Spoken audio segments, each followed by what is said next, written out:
Hello, hello, hello, and welcome to Fortified City Roundtable. I want to say happy new year. This is a brand new day, 2024. We are looking forward to greater things in this year. And so our viewers out there, happy new year. Please join us, make your comments, and share the broadcast for us and stay put. It promised to be a very interesting discussion. And our topic today is knowing your views about the political environment in 2023. Some of the things we experience, and what are your expectations in 2024? So we are looking at that, and I believing that you will also form part of this discussion, and you can make your comments. You can call in our number. Let me put the number up, and you can use that number and call us if you want to make your voice heard. You can call us on that number. So we say welcome, and I want to give opportunity to our panelists to just give their opening comment and tell us what they think about this wonderful 2024. So you guys are welcome. Mr. Pastor, we will start with you. Your opening comment. Happy New Year. Happy New Year once again. Welcome, gentlemen. Welcome, honorable. Um, like I said the other day, really appreciate the fact that you have established this forum. One of the best things for us to do as Liberians is to keep talking. I believe no one person has any luxury of ideas that will carry the nation forward. Everybody is important. They put say there is strength in diversity. It's not one man or all. So this forum kind of provide an atmosphere where we'll be able to entertain everybody's idea. I mean, the late Oteloyase and I used to do a program. It's called the common ground. Sometimes you disagree to agree. So I mean, I would love that this kind of forum continue where we will come together as Liberians. No one person is more Liberian than the other, regardless of your economic or political status. Everybody has a say. And the moment we can grasp that, the better it will be for us to move forward. Again, I'm looking forward to a healthy discussion today in Jesus' name. Amen. Thank you for that comment. And we come to Honorable Bani. Happy New Year. Happy New Year. Your opening comments. Thank you. And to all the viewers out there, friends and relatives, I say Happy New Year. And we are hoping for a prosperous one too and successful one. Well, again, thank you, Pastor Patient, for the opportunity you're giving us, where we all can come to share our views and try to educate the little we have to our people. I think it's an opportunity, and I appreciate it. And first of all, again, let me say thank God for helping us to see this day. And as we all have come here, I want us to understand each other and the viewer out there. We are not perfect. And for what went on in 2023, I want us to have a positive view for 2024. Yes, like the brother have said, Joseph Boakai is now chosen to be our president, no matter what we thought anyone would have been. And thank God that we have one. As his excuse has always been that I was a vice president and I was not in the driver's seat. Now he's in the driver's seat.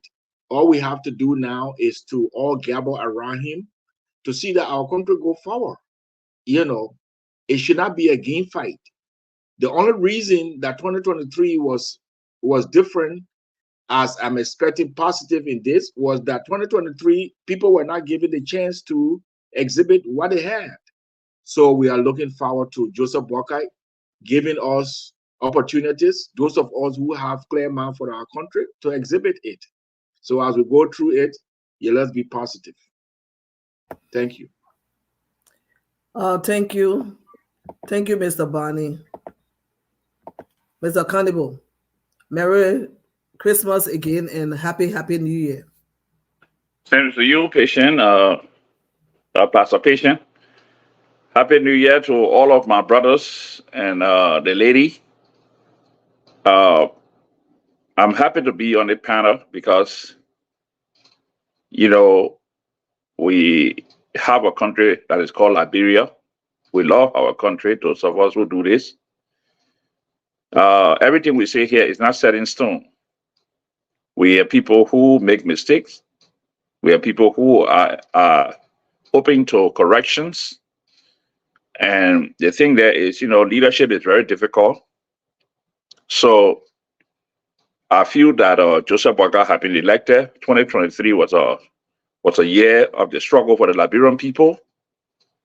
Like Samuel Doe used to say, in the course of the people, the struggle continue. And this platform is here to stay. The platform will be discussing issues that affect our people. And like I said, leadership is very difficult. And so we'll be looking up to Joseph Boakai because 2023 was a very bad year for the people. The people didn't have nothing to eat. There was no food in our country. Women had to literally go out there. Some of the women who couldn't make it had to go out there to prostitute, even men. Because today, if you look at our country, we are African people, but the thing they call homosexuality have been introduced to our country. And I think that would be a conversation later on in the future on this show. But the key there is, those of us who are Liberian, we have looked at our people suffer during the WIA administration, and we looking for a better days ahead of ourselves and leadership being put in place. Joe Boakai, like I said, Joe Boakai came in. I have no qualm with him. He's the president now because more people look at African leadership, more especially like places like Liberia, for the president to be the man to do everything. So I'm not in leadership in Liberia, so I mean I just sit outside and looking. So I hope that the president can bring a better leadership for our people. Thank you. Thank you, Mr. Cannibal. I want to say welcome to every one of you. And this is Fortified City Roundtable. This is where the voice of the people is amplified. And we do that because we want solutions. So we are not here for praise worship. We are not here to praise worship any leader. We will talk it as it is. And if we don't talk, they won't hear. If they don't hear, they won't do. So we do our best to be as objective and balanced as possible. So if you have your personal love for someone, don't let it interfere with your nationalism, your patriotism, in the name of Jesus. So having said that, our topic today, what are your views about the political environment in 2023 and what do you expect to see in 2024? We are retrospecting here today. We're looking back. It's good to look back and count your blessings. It's good to look back to see where you're coming from. And then you have a compass, the way forward. So I want to start with Honorable Barney. I want to start with you. Thank you. Like the moderator clearly said, to get your point Z, you got to look at the A. That is, you got to look at where you come from. And then look at all the mistakes and the success. And, the songwriter says, when my good days outweigh my bad days, I have nothing to complain. So let's look at, first of all, the 2023 political arena. And if we talk about that, we look at the leadership and how the country was run and some of the experience we all went through. It was a hard time. Actually, it was a hard time. And then when I said that the leaders of that time that just about to pass could not give some of us the opportunity to share what we have for the country, and that got us talk. I want to take a look at the job creation. Why were people lose? Why were there fightings? Why were there commotion and there were no peace? I mean, I am of the opinion that when people are working, earning their own money, and able to provide for their family, feed their family, I don't think there will be a lot of commotions. And that was what lacking in the past government in the past 6 years. Job were not created. And people only look at government job to be job creation. No, government job are not job creation. Those are permanent era positions. This government leaving now, the next government coming, those positions will always be there.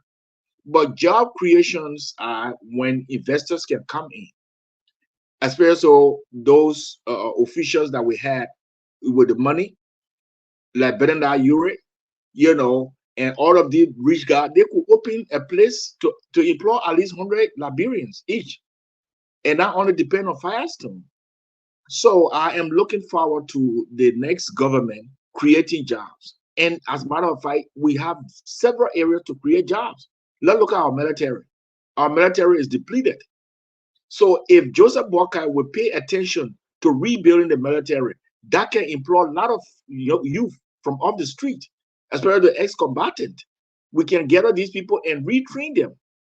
The police department, the law enforcement area, those are job creation. Our city, let's say we want to clean up the city. We want to open all of the waters. We want to open all of the waterways. That's place of employment. Just imagine the amount of people you have there employed before even investors can come.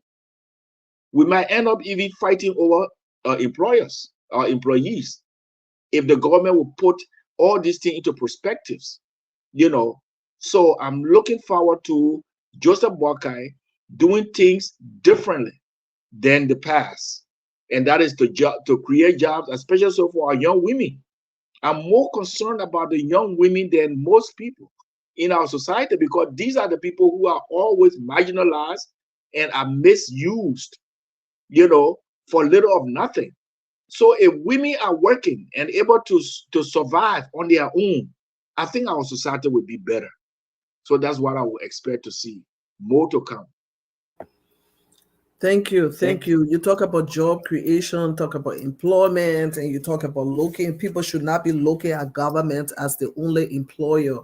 But if you look at the tag team right now of Ambassador Joseph Boyka, you see that all the old names in government, they are still being showcased. So if we must change, don't you think it should start from the leadership? Of course, those are some of the areas we also should look at, or he should look at. That recycling the same old people would not do good. So I think that's why he's trying to now have the government of inclusion. Okay. And maybe some way, somehow, some of us will be able to fit in. But I will want to advise Mr. Boakai that he should be able to accept some of these constructive criticism, where we will criticize and be able to bring solutions. I can do that. He's more of the transportation that his first 100 days, no car will hitch in the mud. That's not the only thing. That should not be the only thing. What's about health area? What's about recruitment of jobs? Those are the places. Thank you. We'll come back to you. Oh, Pastor Locious. Yeah, thank you, Honorable, for that review. Like we discussed the last time, and I raised some issues. My concern always have been, certain things. I mean, if you consider Liberian people behavior, one of the things that puzzle me is we can look at certain people, we say these people are questionable. But then from the grassroots level, you see them having mass support. Everybody has one or two things to say about President Weah. But when you look at the grassroots, he didn't win. But he has a grassroots support that look up to him. So my question, my concern is, why is this happening? Is this because of illiteracy or ignorance of our people? Or is it because of lack of leadership? Like I said the last time, what puzzles me or what bothers me most times is that most of our politicians are completely missing in action. The only time you get to see them is when we are in the political arena. I suggested the last time, if you want to have an impact in Liberia, don't wait for political season. Get on the ground, whatever button you can press to bring in jobs, to bring in investors, keep doing it. Introduce yourself to the people. Before the election comes, you already have a platform. But if we all wait until election time, then everybody rushes in to begin to, nobody going to listen to you. So the people that have been there, whether they are crooks or not, they have still the people, because what happens right after the election, all those that went for campaign, they pack their bags. They're not in Liberia again.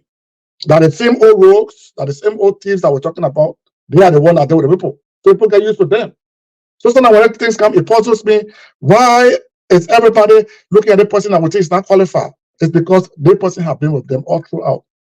So if we should have a change, and, our prospective politicians should be able to see this as a means where don't live or serve the country and want to be president just when come in Liberia, bring in investors, go into the counties, look at what are their needs, hospital, roads, whatever it is, in your little way, introduce yourself. Okay, Mr. Pastor, let's hold you over there. So, Honorable Bani was one of those presidential aspirant the last elections here. So we want to ask him that question. What you are thinking about, what you are saying, post that question to Honorable Bani. So that's the point. Mark, it's not really a question. It's just an opinion. Like I'm saying, I don't know where you reside, whether you're in Liberia or you're in America or Canada, wherever you. I don't know where you reside on Benin. But what I'm saying here is, if you have all these good ideas for Liberia, don't wait for election season. Let us get to know you. You got connections, you got investors, you got people that you want to carry in. Go into the county, see the people needs, identify with them, let them get to know you. But if we just wait for political time to come and everybody wants to go in and put in their manifesto. The question to Honorable Bani should be: did he introduce himself to the people? He familiarized himself with the people. Did he, in some way, try to meet needs, even though he won't be president? That is your question, Honorable Bani. What did you do? Okay, thank you. In my capacity, I visited Grand Bassa, that's Buchanan. I visited Buchanan and we had a gathering. I introduced myself. As a matter of fact, I have some members of my party who are stationed there, were working on behalf of TPP. And I have a representative in FOIA. As a matter of fact, he was one of the aspirants for TPP. One Jeremiah Falabuno, And then I literally went to my hometown in Belayala. I'm from Belayala. Send them to Belayala. I'm from Belayala. And I didn't only stop to Belayala. I went to other towns like Zilikai. Zilikai is in the mountain. That's in the Bokomo chiefdom. So I traveled there on foot that I have things. And then in Bombing County, I have people there in Bombing County. So yes, I did appear in several areas, so Kakata, That's Mangibi. A lot of people know me in Mangibi. And just as the pastor is saying, we have a project now going on in Medina. A school is open there. The chair lady here, she lives in Atlanta. She opening a school there, and they are having a program today for children. So those are some of the things we are trying to do in this process while we go on to 2029. And you are right. I think we should not wait until political season is on the climax, then we want to go there. And that was some of our fault, you know. And for especially for some of us grassroots who does not have investors standing around, they want to see how much potential we have. Perhaps it might come in. Like the brother, I know very well the discussion he wants to have with me is how can we form it, and I will sure appreciate it. So right now we are in a recruitment season. We are trying to recruit people because last year we just did it like off head, but this coming 6 years we really want to have an established ground. So thank you for the heads up. All right. We'll give you 1 minute to complete your thought, Pastor Luscious, before we go to Mr. Cannibal. I mean, I just thank for that. I mean, the honorable acknowledged what I was saying. I mean, like I said, we have a tenure of six years. Mm-hmm. We have to, like right now, Joseph Boakai is in power. Within days, he's going to be inaugurated. I want whosoever have any future aspiration to become president, start to do something now. Like I said, go into the counties. What are the people needs? Do they need school? Do they need hospital? In your weak way, you don't have to bring the mountains down, but in your weak way. Trust me, Liberian people are very grateful. If you show yourself to them, if they know you, they stick with you. Nobody will convince them. The last time we were on the show, people say, "Oh, the government don't give us chance." Government don't have to give you a chance to go into the county to talk about it. You don't have to have a platform to go on EABC. No, I mean, go in the counties and meet the people. Like you're saying, and I appreciate the fact that you acknowledge that it's one of your faults. Because you always show up when the time is right. But let's start from now. If we have to have a change in Liberia, let us start from now. Don't wait until after the 6 years, maybe within a few months, the election that everybody show up. We're not going to go anywhere. We're not going to change anything by doing that. Thank you.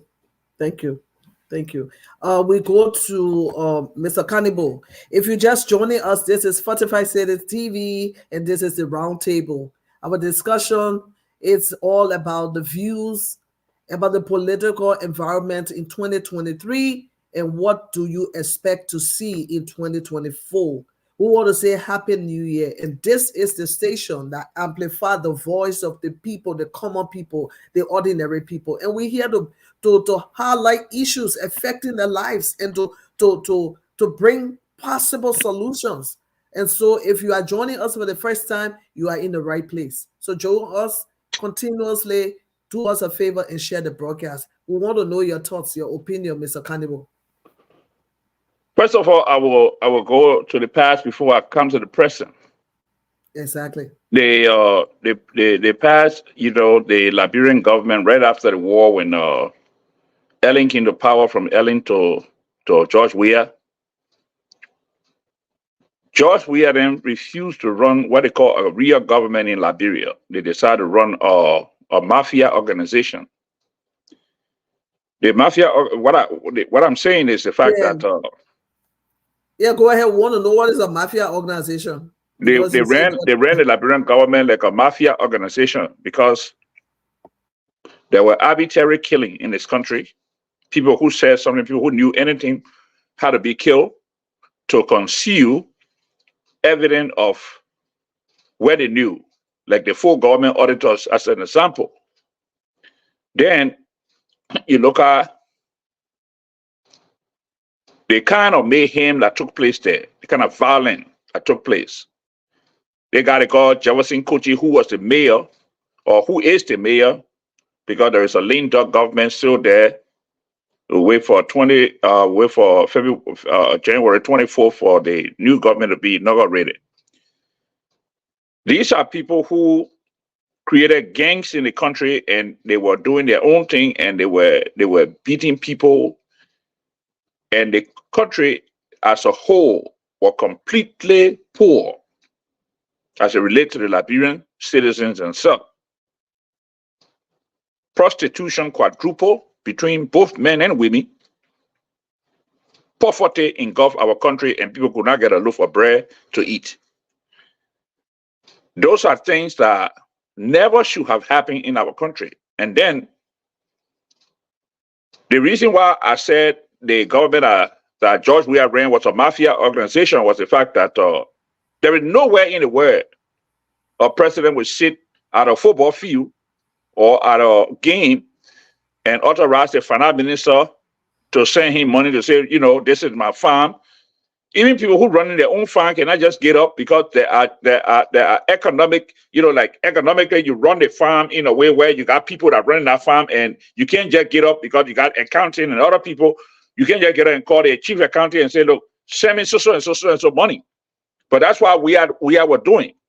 And because of that, our country completely poor. Our country, they opened the vault, they took money, they took money. And I'm not trying to speak for the new government, because even when we are came to power under the Ellen Johnson Sirleaf government, we are in self-complaint. But when Ellen was president and Ellen asking question on one of the shows that I saw, he denied the fact that he ever said that Ellen didn't leave much money in the coffer. The question I have for the Liberian people or the politician there, from we are all the way coming to the more regular politician in Liberia, is what did they do with the Liberian people money? For which our people, you can't tell me, say you get that money to the Liberian people, or you pay Liberian people. Some of the Liberian people have not gotten paid for many months in the country, but yet, Mr. We are and a barrage of people, and more especially if you look at the way our leadership travel. The president of the United States, when he travel with limited amount of people, because the more people you travel with, is the more money the government going to dish out for people sleeping in order. Cannibal, let me hold you there. Are you blaming we are for not paying the people? What about the people that have oversight, the lawmakers, and they themselves were also taking pay? But the thing that is that's the point I'm trying to make. Patient, I only call we are in because you got three branches of Liberian government that is not functioning. You got three branches of the Liberian government that is not functioning. You got the legislature, you got the judiciary, and the executive. Those entities to be independent or government entity within the Liberian government. But the thing that is, those entity was not functioning. Those people they were pay taking. I was concerned and pay taking politicians. The only thing what they want to do is to fill their pocket and forget about the Liberian people. But the key there is we discussing the administration. We is the head of the administration, and the legislature, the lawmaker, a separate branch of the Liberian government. And one of the things that I will include into this is the fact that look at the way they have raised, because it used to be 4 years for president and 2 years for representative and 4 years for member of the House of, for the Senate. They have raised the number of years they can stay in office. If I was a senator and I stay in office for like 2 terms, I don't need to be senator no more, because I will be on my way of I'll be old already. I don't need government job no more, because those of us who are Liberian people, we begin to start thinking about politicking and this and that and rest of it in our middle age. You see, so these are travesty of justice. More especially the government of the Republic of Liberia is not making no headway, or they have not made no plan to try to teach younger generations of Liberians how to be leader of our country. That today or tomorrow, when we all die out, there will be people that will be able to move the country forward. Those are things that have been lacking in the country. There have been no education. There have been no nothing. And I will go back to the point that the pastor made. The pastor made a good point, but those of us who want to be political leaders in Liberia right now, we are here in exile. We are in America. We are all over the world because we are poor. We are poor. The government have not been able to make any effort for those of us who are citizens of Liberia to actually go to Liberia without corruption.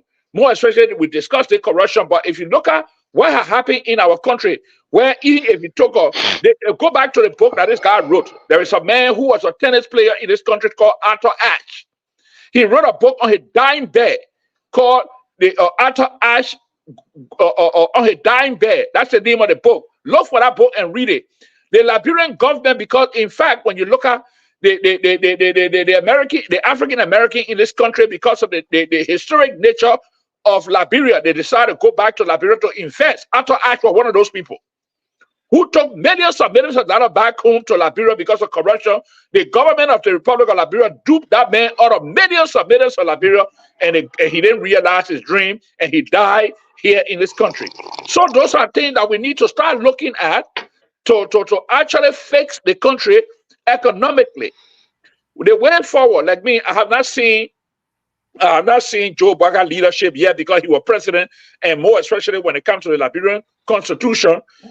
That's not what the constitution say, but more Liberian people feel that if you're president in Liberia, you're supposed to be the god. And Ellen Johnson study honor Joseph Boakai as a vice president, honor Ellen Johnson study. They didn't have a saying. He is admitted to that. So I'm not going to criticize Joseph Boakai the way I want to criticize him until he take office in Liberia, and we look at the rescue team to see in its totality to see what they're going to do. But I think that is as a man who was born in Liberia and saw and know where the Liberian political landscape is, I don't expect much from those people because they got people like Maya Shaw who were brought back in the government by George Weah. Then you got people like Kofi Woods who come in now on the side of the rescue team, and all of the failed politicians who have held position in Liberia who have not done anything for the country are coming back in line to try to rule our country. So I will digress on that note, and we'll look forward to seeing Mr. Boakai making things happen in Liberia for the Liberian people. Thank you. We want to welcome Mr. Alex Jones. And thank you. Happy New Year, Mr. Jones. Happy New Year to you and all of the panelists. Wish you all prosper. Same to healthy New Year. Amen. We are discussing the views about last year, political environment, what happened last year, what you saw, what you heard, and what do you expect to see in 2024 in Liberia? Well, first of all, I was listening to the show and I was really enjoying it. And, I wish I could sit back and just listen to you guys. But to answer your question, nothing has changed in Liberia in terms of the people's attitude. In order for a country or people to move forward, there needs to be a shift in attitude, a change in behavior. Okay. And most people here blame George Weah. I don't blame George Weah for anything in Liberia, to be honest with you. Liberian people are very, very deceitful. They are very, very hypocritical. All they want is they want you to do what they want you to do. And when you don't do it, they get upset with you. They run to somebody else who is even worse than you. So I don't blame George Weah. George Weah should not have been president of Liberia if Liberia was a serious place, if Liberia was a moral place, if Liberia was a country where leaders, are selected on a basis of merit and competence. But the very same people that I want to point any finger, but that was running behind George Weah. Oh yeah, we want a celebrity. Yeah, they were the same people that were running behind Ellen Johnson Sirleaf, were some of the same people that are running with Charles Taylor, and are the same people who running with Joseph Boakai. It's like a herd, like of people who just, cow herd, just running behind wherever it's popular. My brother was asking a question. He was asserting that people should do things in the county. They will not wait for election. They will not do this. Look, I disagree with you. Okay, what did Joseph Boakai do in his county for him to be elected? Nothing. The Liberian people are just a bunch of tribalists. uninformed and highly illiterate. The majority, not everybody illiterate, but the majority. And I don't blame them because of the lack of investment in education from going back to the Torah days and the Todman days, where these people took, they sent all their children to CWA and Cottington and America, and they left all these counties, all you millions of young people with no education. Then under the alien administration, they did the same thing again. They selected all the political cronies, the Amara Kone, the Mo Ali, they sent there, bro, if you're connected politically. And then they abandoned the University of Liberia and so many other schools. That's our problem. Our problem isn't an individual, but we sit there and we support these people. We support them.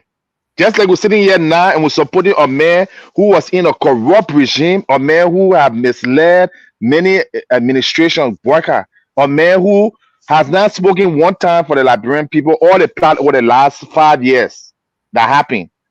Henry Coulson should be given more credit than Joseph Boyka. Okay, Mr. Jones. Mr. Jones. So I don't expect anything in the future in terms of attitude. Let me ask you this. You say he has not identified with the people, right? There's a news of his involvement in the actually he went to identify with those that were victim of the fire, and he also donated 10 million Liberian dollar. What's your opinion on that? Where you get the money from? How can a man be supported by Spoon when Spoon can't even support himself? Before he even become president, now he has thousands of. Even if the Liberian people supported his party, had they made any audit from the Unity Party? Have you seen any financial statement from Unity Party as to how much they raise and how much they spend? No. So if you cannot carry on audit and financial responsibility in your own house, but you're telling us in Liberian government, I challenge any Unity Party man, show me Unity Party financial statement. It's an organization. Anybody should be able to obtain the document every year, how much they raise, how many members they have, where that money went, and so forth. Okay, it's a gang of political thieves, like people like Amara Kone and people like who grip onto power, steal money, take the same money, go back and give you little things then in what you call it beggar rep politics, which is what the pastor is telling us to do. Look, people are not supposed to go and build school in a county in order to be elected. That's the start of corruption. You're not supposed to elect somebody because they came in your county and they build a school. You should elect the best person who is capable in terms of ideas, who have fought for you, who fight for justice, who fight for women rights, who fight for the youth, who fight to employ people. That's who you should elect. You don't elect me because I can come to go to a county and I give you $10,000, then you put me there, then I go and take $10 million.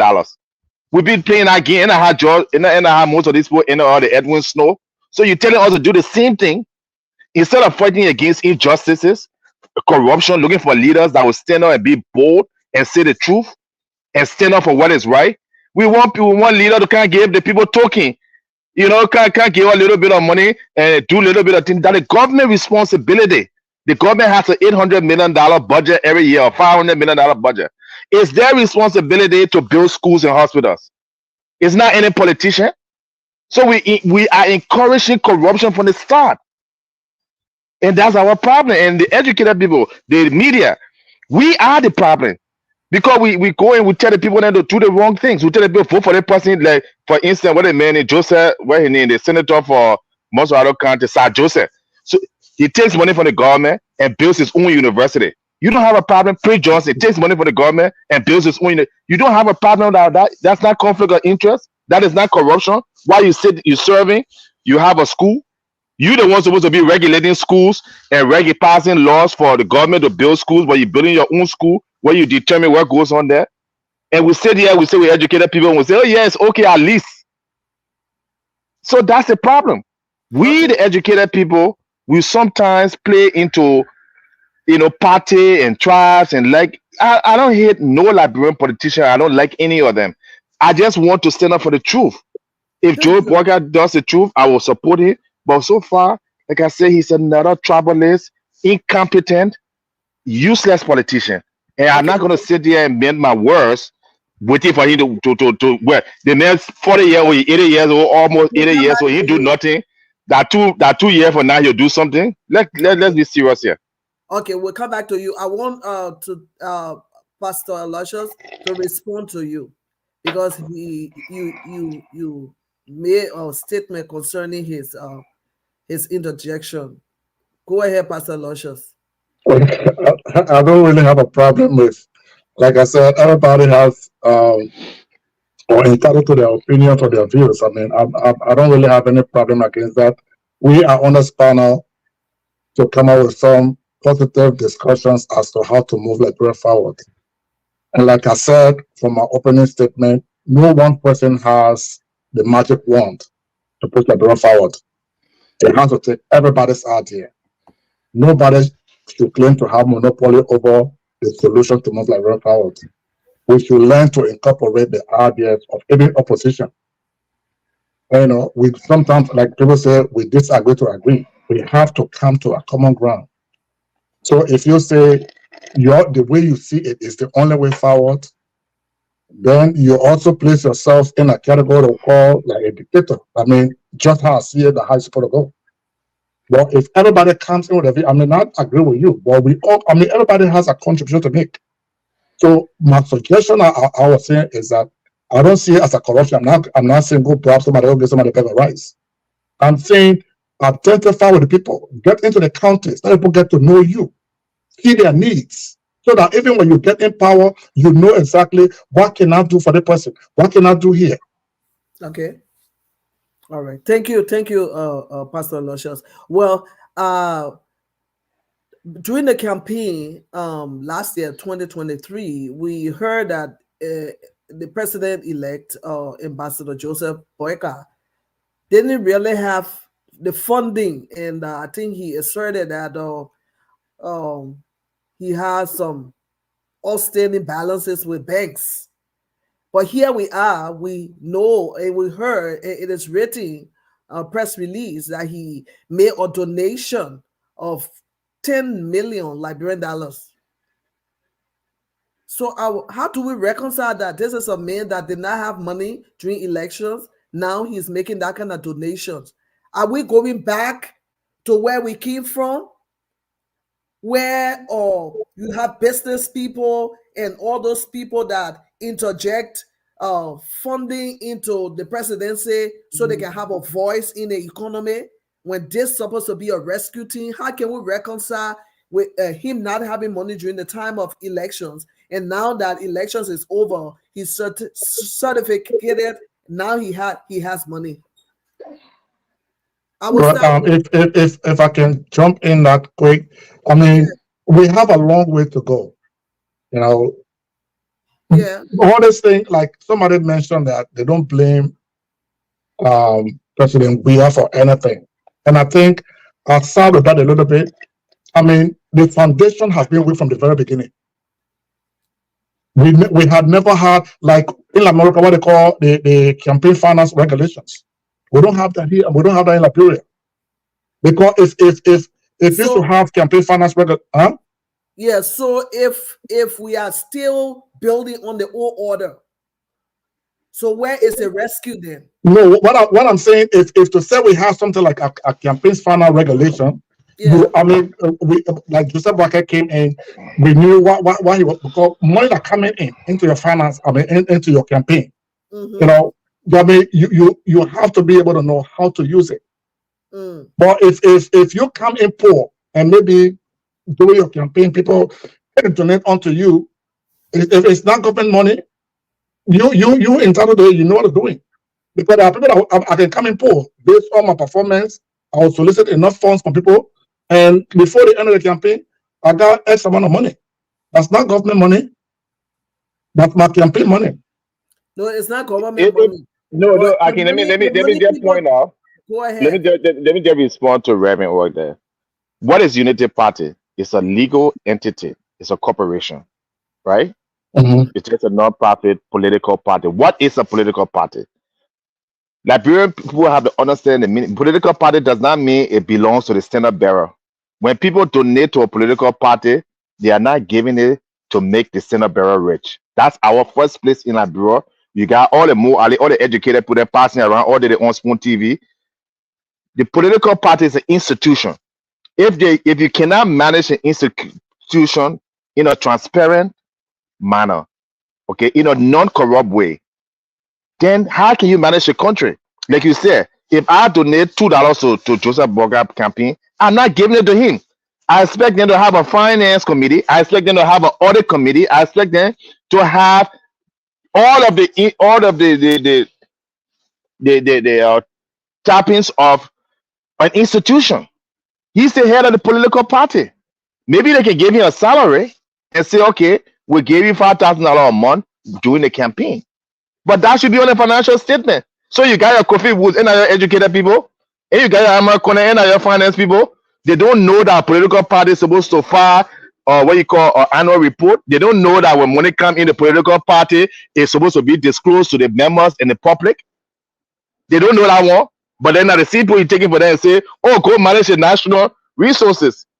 So if they can sit down in their own political party and I challenge them here, let them show me one financial statement, one audited financial statement from the time Joseph Boga took over.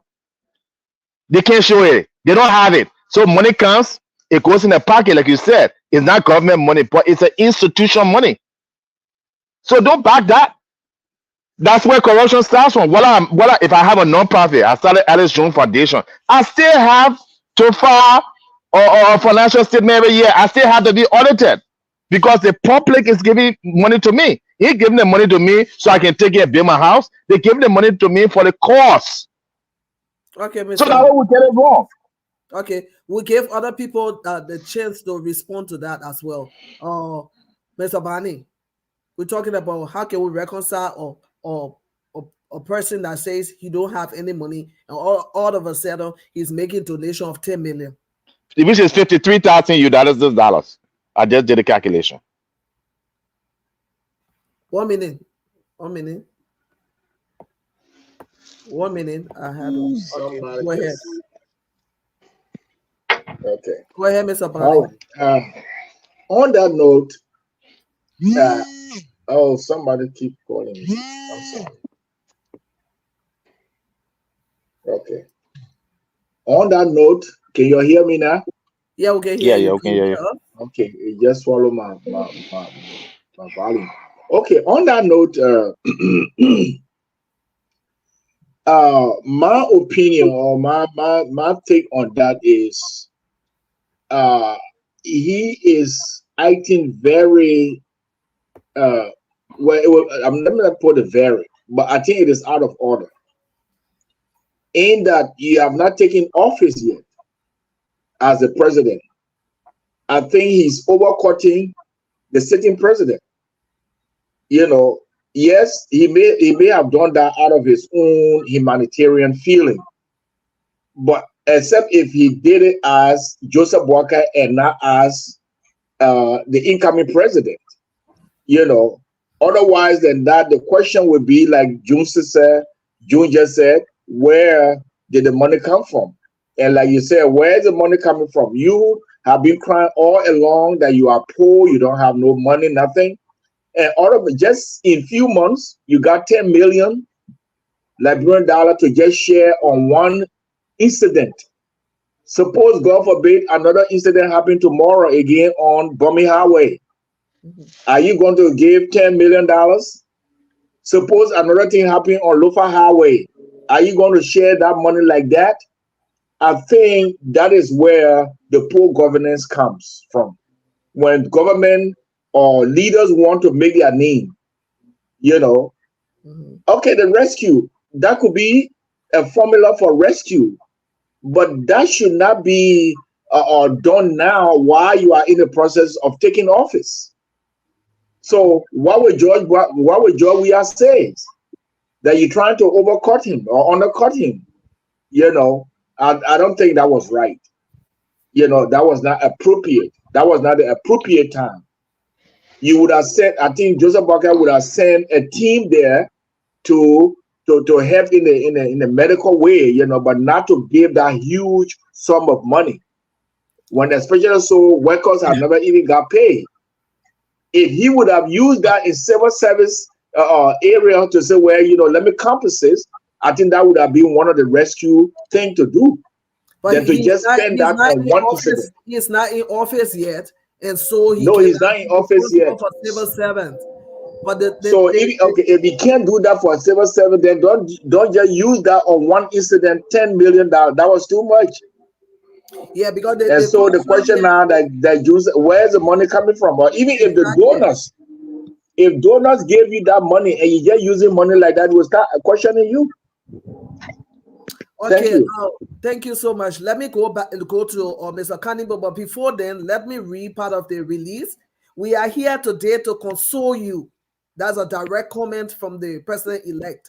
We are here today to tell you that we feel just as hurt as you are, and we will stand with you because this is a family affair, he noted.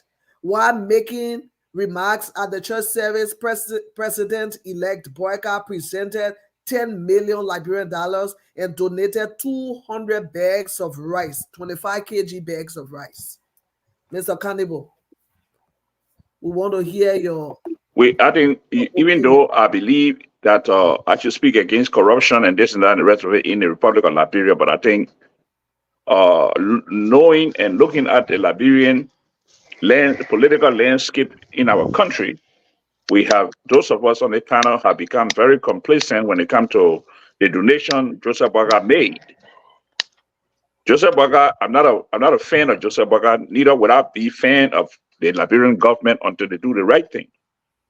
But to his credit, Joe Boyka, if you read that statement, Joe Boyka gave that money as a citizen of the Republic of Liberia. The question we should be asking is where he got that money from. But that's the question. If we want to press him on it. Yeah, that's the question, Mr. Cannibal. Before you continue, that was the question. And they during the campaign time, he did not have that kind of money because he said he owed the banks. Okay, so but if he didn't have that money, where is the money coming from now to purchase this? That's the question the Liberian people need to be asking. Yes. But the thing there is this, my fellow brothers and sister, the premise that Joe Boyka, as a citizen of the Republic of Liberia, he's the president-elect. I don't think he's undercutting George Weah. George Weah, as a sitting president of the Republic of Liberia, he's running what they call a lean dog government in the Republic of Liberia. He's not out of office yet. Since I've been watching George Weah leadership in the Republic of Liberia, nothing have ever happened to anybody for catastrophe to happen in Liberia for Mr. Weah to even get up and speak to the Liberian people as a matter of courtesy to the Liberian people who put him in office for 6 years. He had not done that. That's not correct. When the Muslim children got killed in the fire. Let me finish. Yeah, let him man, please. Okay. Let me finish. Mr. Weah have his own way of running Liberia. They have not. The stampede that happened the last time in West Point when they were having the prayer where people got killed. I don't see Mr. Weah didn't take any of the Liberian people money to say, well, we want to donate the money as a government to the bereaved family. And I'm not going to put my finger on that because it is his prerogative whether he do that or not. When you look at the suffering of the Liberian people in our country, there is no law in Liberia that talk about one of the points that one of our panelists made was the fact that campaign finance reform need to take place in Liberia where the government will give matching fund to people who running for political office in our country.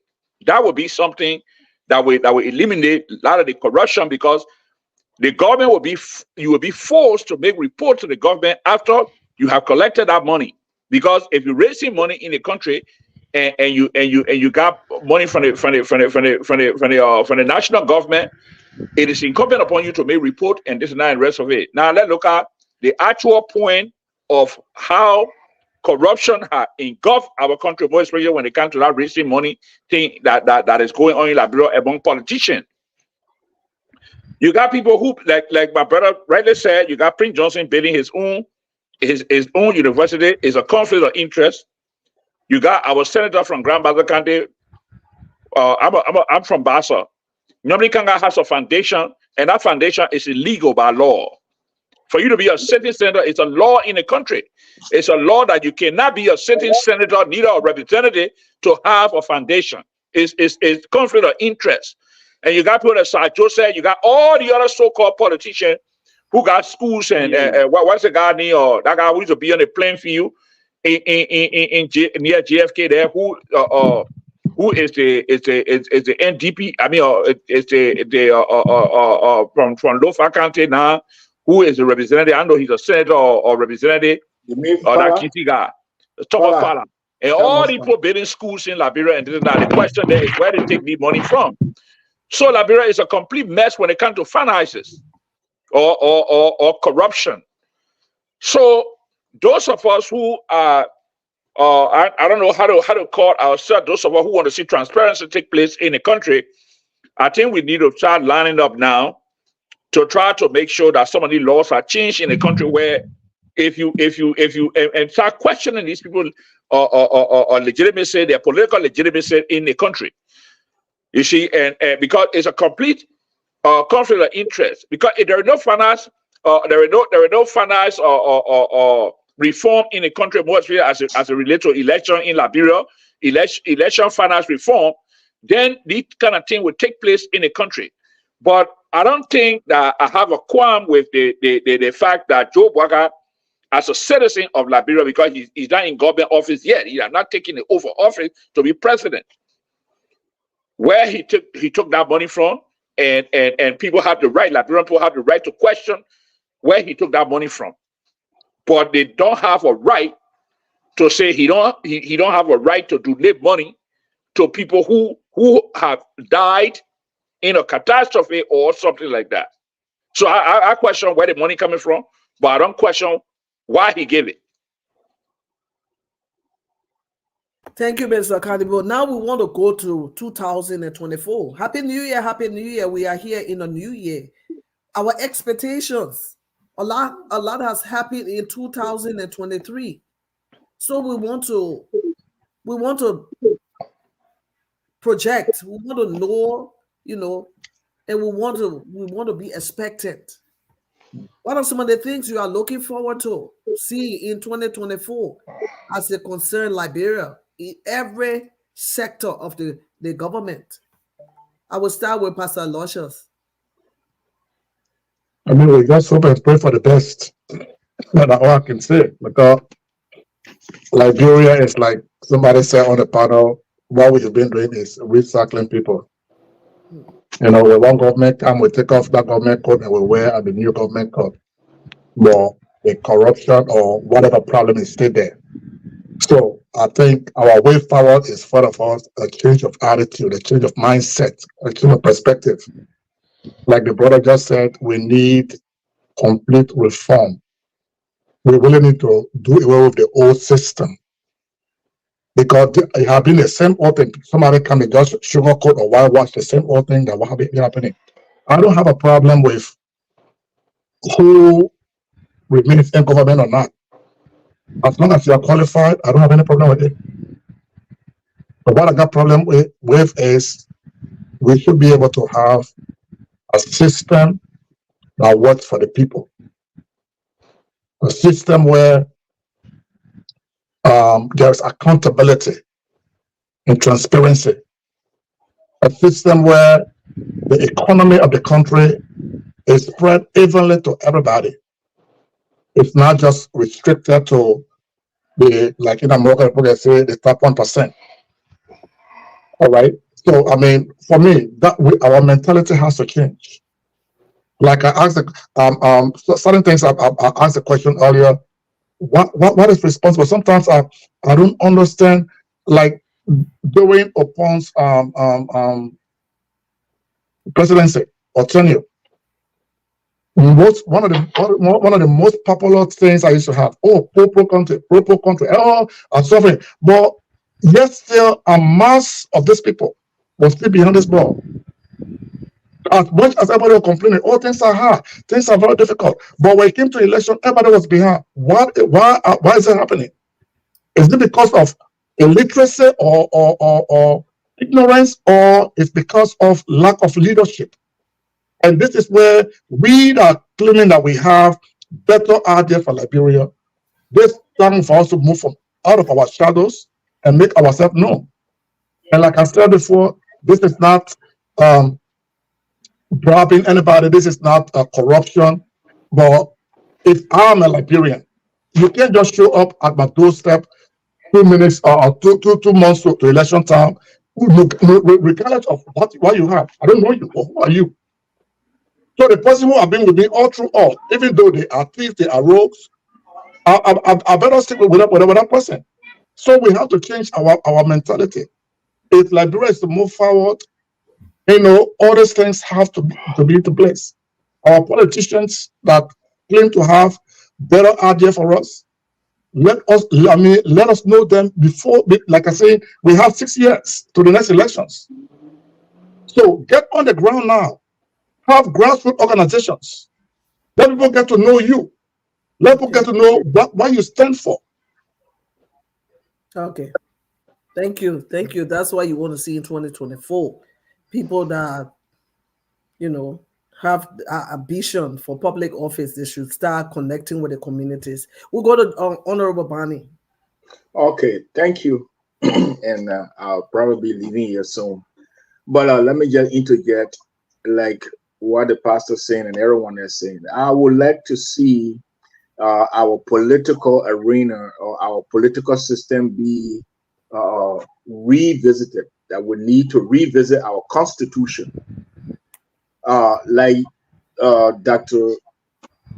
Where okay, he was a doctor. Dr. Doe did when he took over.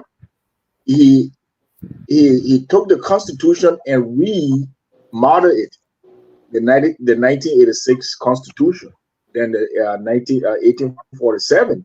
Because we have always been using the same old symbol. Because let's look at the society now we live in. It's changing every day. Laws are changing, and there are more laws on our books that we have never even touched because they are not useful for the system we live in, our culture, our traditions. So I would rather if this government would take a look at our constitution and amend some of those things that are not working for their country. And some of those areas that I would love for the government to pay more close attention would be our election laws, because there is no law that's working for us either. For instance, a candidate, like Jules was just saying, a candidate will go in the street and bribing people money, buying votes, which is against the law. Okay? So those things should be stipulated in our constitution to be forbidden. And another thing is salary payment for civil servants and executives. I would rather all salary payment be listed in the constitution, at least the range.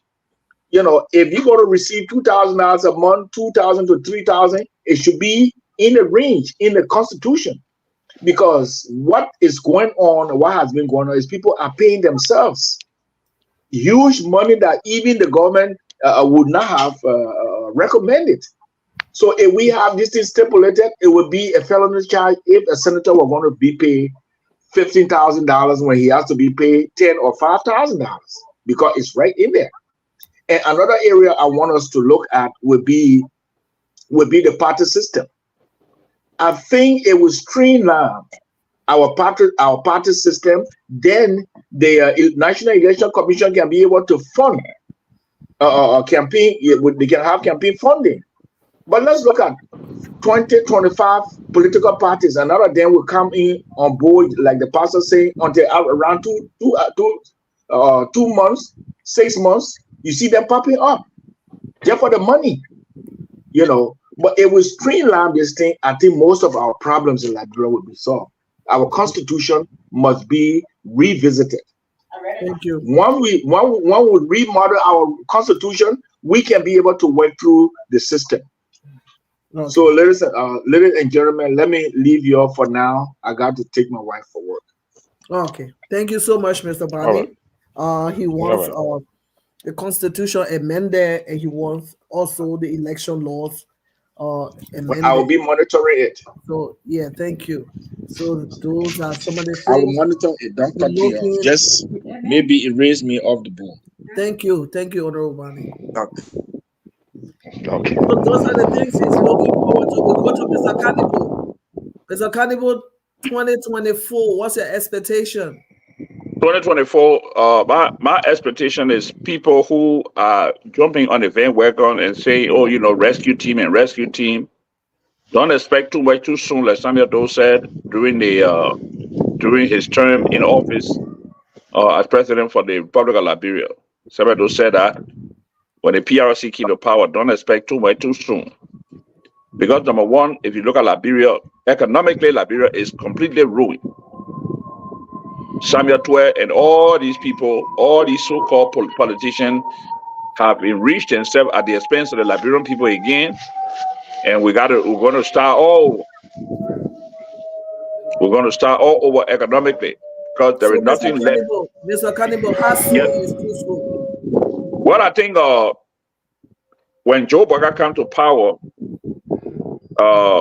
from our assessment, I think people should actually look at 3 to 4 years into his presidency before people can actually start seeing results. So if they look at 3 to 4 years, he has 6 years. So it's only 2 years he's going to use to implement his campaign promises. That's what you say? I believe so. But the thing is, I'm not a spokesperson for Joe Biden, so I'm not speaking for a political party, neither am I speaking for him. But the reason why I say this, patient, is because when you look at economics, I'm not an economist, but from my layman view, economics is something like the car engine, your vehicle that you drive. All of the components on that engine have to work together. The fan belt, everything has to work together to be able to move that vehicle. And if all those components are not working together, then you have a problem. When if the fan belt is not there, the car is not going to move at all. If the piston is not there, there is no way that engine is going to move. And if you look at Liberia, the way Liberia have been, the way they have ran Liberia for the past, let's say from Ellen Johnson Sirleaf coming to WEA.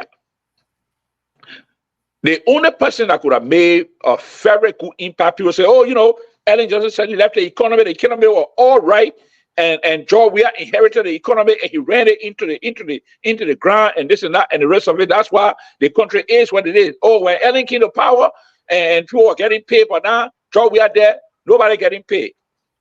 When you have a country where you don't put a country first, like my brother Chuchu have always been saying about the kind of corrupt practices in Liberia, then you have a problem. Even in fact, during the very runoff, patient, there is something that happened in Liberia that we have been overlooking over and over and over and over. Yeah. When Samuel Doe was president for Liberia, that's the reason why he and the Americans fell out. Okay. Because there is a section in the finance ministry that most people have not been able to focus their attention on. Yeah, we're looking at which is the donor section of the finance ministry, where they keep all the records of people who donate to Liberia, countries who gave us money. Millions of dollars come in, and these people share it among themselves and leave the Liberian people poor. They will burn down the Ministry of Finance just before United States auditors who arrived in Liberia during the Samuel Doe. If those of you who are younger generation who don't know that, I'm telling you, I was at the Capitol building in Monrovia where they burned the finance ministry where the donor records was. They burned that place, and the United States were furious about that. Mr. Cannibal, we appreciate your history, but we want to go straight to the Then, point. but Your expectation in 2024. my expectation, because that's why you got to lay out these things before you can have an expectation patient. The next thing is the same thing happened on Mr. We Are Watch, where they burned that same place before Darrell Dillon could come on Spoon Television. I told somebody the same thing that happened to Samuel Dola, the same area they burned. And that was the same area that they burned. The reason why I'm saying this patient is because a lot of people are going to expect too much from this so-called rescue team to say, oh, they're going to lift Liberia out of poverty, they're going to put Liberia on a pedestal economically, and everybody's going to be booming. I don't expect much. We saw that in George Weah government. The first year, people expected so much from him as well. So of course, if that's the precedence, I mean, there's nothing wrong with Liberian people expecting so much from him. We expected it from George Weah. We should expect it from Boyka, and subsequently, we should expect it from the next person. Of course, but the key there is, I'm telling you my own assessment of the Liberian government as it relates to people who have ran the Liberian government. Will be expecting much from there, but I think that I'm hopeful. I am very hopeful that people who will be in this government will look at the Liberian people as human beings and look at their citizenship and say, look, these are our country men and women. So let us try to help the country to be lifted out of poverty and not take all of our egg and put it in one basket. There are a lot of areas, patient, before I digress. There are a lot of areas that the new government need to look at. They need to look at security. There is no security in Liberia whatsoever. The security men may have been there, but they are not doing the job. They need to revitalize the security system of our country, because nobody's going to invest in Liberia if there is no security in the country. You see, and if investors go in a place and don't see no security, they're not going to take their money and invest it into Liberia for the betterment of our people. And the next thing is, you look at the healthcare delivery system.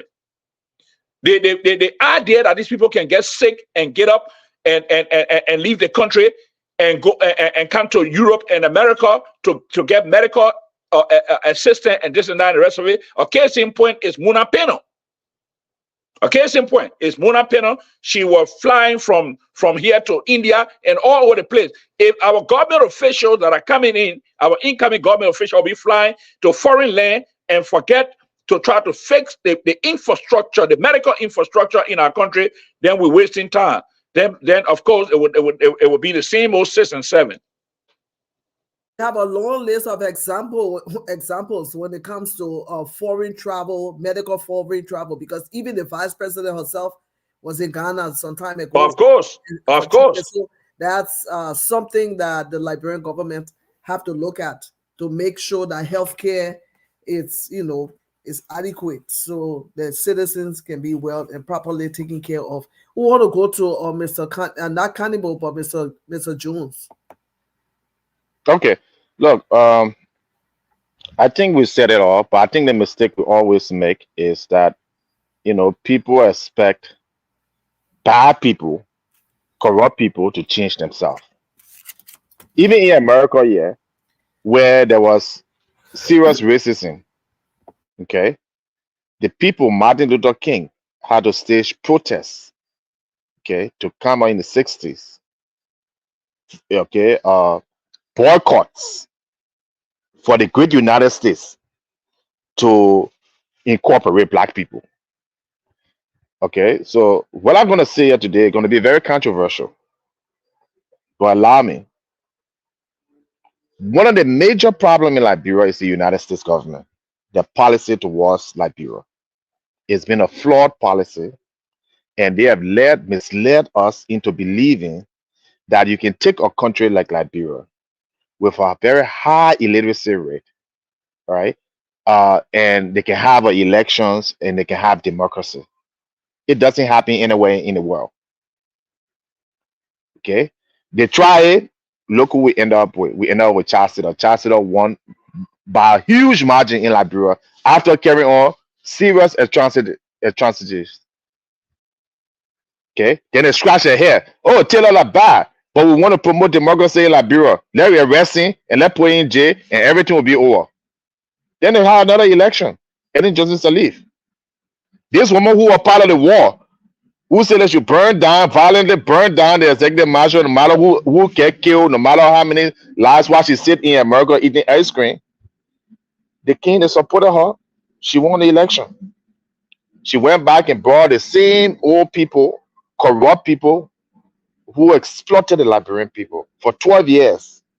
They gave her red carpet at the White House. Then they get back in here. Oh yeah, well, elections the only way democracy. Let the people vote. They got George Weah. Now you don't think if democracy were working could change and transform, at least in the form it is in Africa, that Guinea or Cote d'Ivoire, all this country around Africa, you don't think by now this country will be rich country? They will be stable country, politically stable, economically stable. So that's the flaw. It's coming from the Americans who are telling Liberian people, oh yeah, go vote. You voting, you're getting Bray Traore. You put Bray Traore on sanction for corruption. But you sponsor election that Bray Traore comes and wins. McGill, you say McGill is corrupt, he's bad, but you go and have a process, McGill wins. Maybe it's time for the Americans to start rethinking how to help these countries instead of that flawed democracy. Western countries have hundreds of years with the foundation, with the institutions, with the media in order, and still the election year can end up in violence sometimes. We saw the George Bush Al Gore election. We saw the Trump Biden election. It's crazy for them to think that a country like Liberia, you can just go and have election. You have no laws, no reform, no institution, nothing. All you're gonna do is you're gonna get criminals, the very same people. But well, come on, I think I got one more minute, right? Your expectation, we have not heard it. So I don't have any expectations of any development, social, political, or economic in Liberia. The country is going to continue to degenerate as all the other West African countries, with a few exceptions of the ones like Rwanda and Burkina Faso and Niger that took matters into their own hands and kicked their colonial ruler out. And the people embrace those people, and you're having progress now in those countries.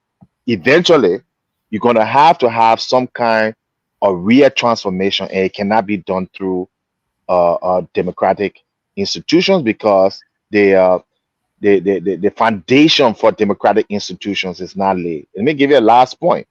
Ghana, under Jerry Rawlings from 1980 all the way to 1990 something, Ghana did very well. The corruption was cut down, government expenditure, the excesses that public officials had, and Ghana grew. That's it. That's what Ghana is benefiting from today. What happened? They say, "Oh no, we want the Western side democracy. Let Jerry Rawlings get all." Look at Ghana today. The people eating dog food. Some of them, they owe over $50 billion. The IMF can't rescue them. So there's a flaw, and I can't blame the people who are ignorant to these things, so geopolitics, and who understand, systems and understand, like people just running the chicken all here. Yeah, let's go election time. So obviously, to have an election, you got to have an informed society. You got to have institutions. You can't expect George Weah to implant an institution that will come against him. So when you ask for criminals to go and elect, the leader, they're not going to go and elect the policeman. So the problem in Liberia, and I will be the first to say, is America, because I would say people expect America, all right, to help Liberia, and help Liberia in a constructive way that will lead to somehow. So lastly, let me say this point. Nobody expects Joe Burger to come and build the country infrastructure in 6 years. Nobody expects him to come and change your country from over 176 years. But what we expect, you will not bring incompetent people like Mandela Kobo, who have done nothing in her life, to become a cabinet minister. You will not go back and bring somebody like Afoya, who completely mismanaged the Liberian economy, presided over one of the worst government, even Molu, the Unse said it, to come and sit on a transitional team and possibly now will be the central bank governor. So you got to wait for 4 years to see that. You can already see that this man is not a serious man. He doesn't have the leadership ability. We expect him to at least, you don't build an institution. You didn't have the people who died. Why they died? They died because the medical facilities are not there. Had he taken the money that he donating now when the people are already dead and set up foundations to help JFK so his son can go there, and when people have accident they can go there, it will make more sense. Okay. Okay, Thank it you. will make Thank more you. sense. Thank you, So they Mr. don't T. build institutions. It's all about them giving Okay, money let's around. Oh, I donate this amount. That's what leaders supposed to be doing, or leaders supposed to be building institutions, carrying okay. on reform. Thank you. We want to read some of the comments and then we can respond to them. There's a comment here. The person said, "For the facility TV, the president-elect JMB recently said on the VOA interview that when he was vice president, he arranged for Jamel Medical Clinic at the ELWA Junction, which is run by Ghanaian nationals, rather than helping JFK Hospital or Jackson Abdul Hospital. How can our health delivery system be elevated? That's the question the man is asking. You want to comment on that, uh, Pastor Away? I didn't quite get your question. I mean, your comment. The comment that he said this vice president, he was vice president at that time, and he Mhm. he helped a company that is run by Ghanaians, a medical clinic that is run by Ghanaian. Why didn't he transfer the help to JFK or Jackson Abdul Hospital? So that's his concern. Well, I mean, that's the same thing we're talking about. I mean, accountability. I mean, for me, I believe being the vice president and being the president are two different offices completely. You can have your opinion, you can do what I think, but when you are the president, the box starts for you. You are the chief executive. So, like we're all saying, I am not a politician, I'm not a partisan to anybody, but let's give this just as we've given George Weah the first 6 years and he showed himself. Let's also give him the 6 years and let him show himself. Instead of coming out with hypotheticals and prejudging him and whatnot, let's let him get there and prove himself to 11 people. All I can say. Thank you, Pastor Way. Of course, he is going to, I mean, everything is set by law for him to have Mr. his Pastor, six let years. me let me just let me Go just ahead. uh Yeah. let me just Before acknowledge you before here. you come, Chuchu, before you come, I want to say that he is already set in motion for his 6 years. And even before he sits in the chair, people will start examining his move, whatever he does, who he associates with, just how it was when George Weah came to power. Before he sat there, people were already criticizing his everything. And when he was there the first year, he received massive criticism, and it continues till he left from there. So there will be no different from what happened to George Weah and Boycott's turn. So whatever George Weah received, of course, we should expect that Boycott is going to receive that same thing from the public. They're going to be examining him under the microscope, and so he should draw you know or caveat from But what happened. look, so let me just Go say ahead. something, okay, Mr. Rary. The mistake we make here is we try to divorce individuals from the institutions. Okay, we always try to say, oh, our Ellen Johnson Salif term, so Joseph Boyka, even though he was vice president, you can't blame him. That's a flawed thinking. Joseph Boyka is a member of the Unity Party, a standing member of the Unity Party, an influential member in the Unity Party. The Unity Party mismanaged Liberia for 12 years. There is no way you can take him out of it. If he felt that the Unity Party who had control of the Senate, the House of Representatives, and almost all the 20 key ministries in Liberia, if they fail, Joseph Boyka failed. It's like saying the Republican Party were running the government or mismanaging the government, but then key members in the Republican Party should not be held responsible. Only the president should be held responsible. It doesn't work that way because you are into an institution, and the institution, if the institution has a credit, you carry the credit. If the institution fail, you fail. So nobody should come here and say, "Oh, Joseph Boyka, what he was responsible to carry on a lot of things." Vice Thank president, you. is very influential. In fact, the youth in Liberia, the Ministry of Youth and Sports, reported to him. It was delegated to him. There were many, the group of 77. That's his portfolio. His office was responsible for transportation. Where Liberian air testing in Liberia today. So if the man is incompetent, all right, incompetent people will always make excuse. You made a minister of finance. Oh, that because the government were not sitting there. How you got these buffoons? You take a man like a foreign. What foreign experience, foreign relation experience did he have to become minister of foreign affairs or even minister of finance? He never even bring a bank teller. And you're making the same mistake. You're taking Kofi Woods now. I have the list and say he should be foreign affairs minister. You think our country can grow with idiots running it? Where in the world you have seen any institution or any entity become successful when you got people who are inexperienced and incompetent? Joseph Boga is highly incompetent because in 40 years' time, let me just make my point. Let me just wrap up here. Okay? Yeah. Because I want the point to resonate with the Liberian people and say, Alex Jones, I don't need something in finance, they call projection. In IT, they call it predictive analysis, where you can look at the trend and you can look at the data and it will tell you precisely what will happen. Okay, so you don't need to wait for 6 years. Liberian people, 12 years before when Ellen Johnson Sirleaf came, the first day I saw her cabinet, I listened to her policy. I was on the record saying this woman would be a colossal failure, and it was a failure. When George Weah came, that's what education is about. It's about you looking into a situation and be able to predict, because you and I can sit here, you have a job, I'm sure. You live a comfortable life. Pastor Patient live a comfortable life. You know, Mr. Calibu. We can sit there and say, oh, let's wait 6 years. Today, that a woman who was pregnant would die because you don't have midwife. You think her family deserves to wait 6 years for that?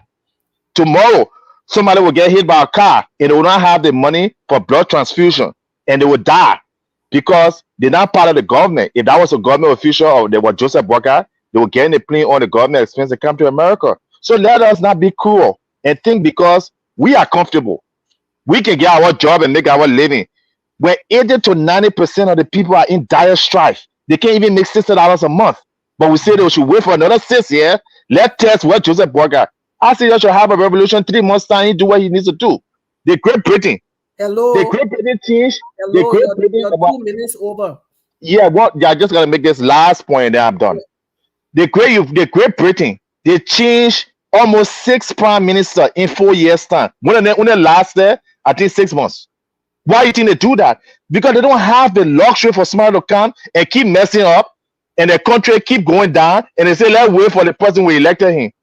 That broker, that 3 months time, he do what he needs to do. He bring idiots to run the government. Liberian people should come and start protesting against him, and I will lead that protest.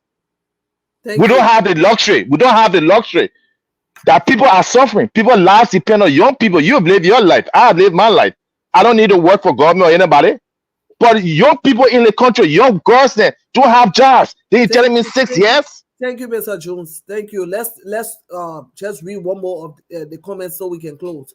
Amos is saying in 2024 we expect the incoming government to create a friendly environment for investors to invest, as create jobs for the Liberians and tackle this chronic cancer called corruption. Mr. Carnival, you want to respond to his comment?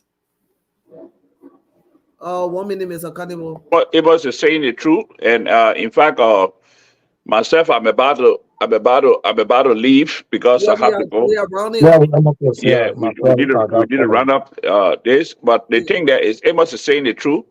We need to do away with corruption, and people need to be serious about it. Leadership of the Liberian government need to be serious about corruption in our country.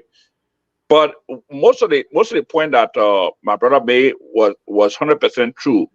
We need to be able to step up our game to try to be transparent in the government, so that because people's lives depends on it. People's lives are ruined, and the country, in fact, from the time the war came to Liberia and destroyed everything in Liberia have not gone anywhere yet. You bring corrupt leadership in the country from the time of war, and even though Liberia was corrupt from 1847 to the time of the war, but it had become worse, and we need to do something about it.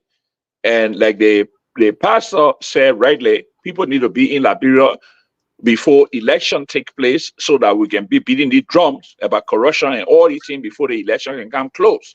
But I think one of the things that has happened to a lot of us before I can digress is the fact that more people just look at their political feeling and thinking, oh, I'm going to Liberia to run to be a politician, and not thinking about the Liberian people.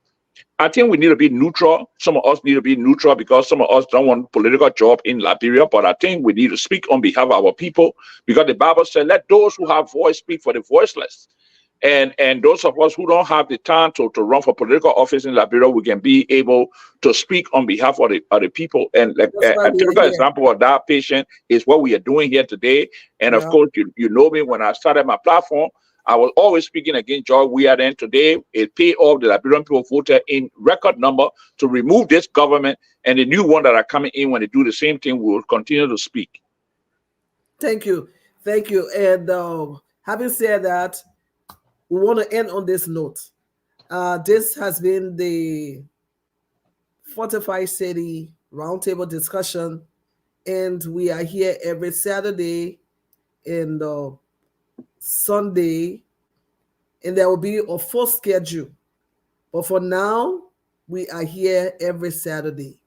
And this was just a special edition of the Roundtable, just to welcome, 2024. I want to say thank you for joining us. I want to say thanks to our panelists. I want to say thanks to Pastor Aloysius, Mr. Cannibal, Honorable Chuju Jones, Honorable Barney. I want to say thank you, and all our viewers out there and those that made, their own contribution through text. We're unable to read all the text, but we have a lot of text here, and just keep it coming, and which is a good thing. It's good to express yourself. This is the round table, and the reason why we are here is because we want to give you a platform to elevate your voice. We want to be the voice of the voiceless, and we are not here to praise worship. And so if you want your concern heard, come on the round table. If you are going through some situation and nobody else is listening to you, this is the platform for you to express yourself. We are the voice of the voiceless, and we are looking for solution, and we will get solution. So I want to say thank you for joining us. I'm your host, Pastor Patience, and I will be here again on the round table. God bless you, and I say happy 2024. Go and do exploit. Do not underestimate the power that is within you. You can do great things because you have the seed of greatness within. God bless you, and I'll see you again on the round table. Thank you so much for joining us.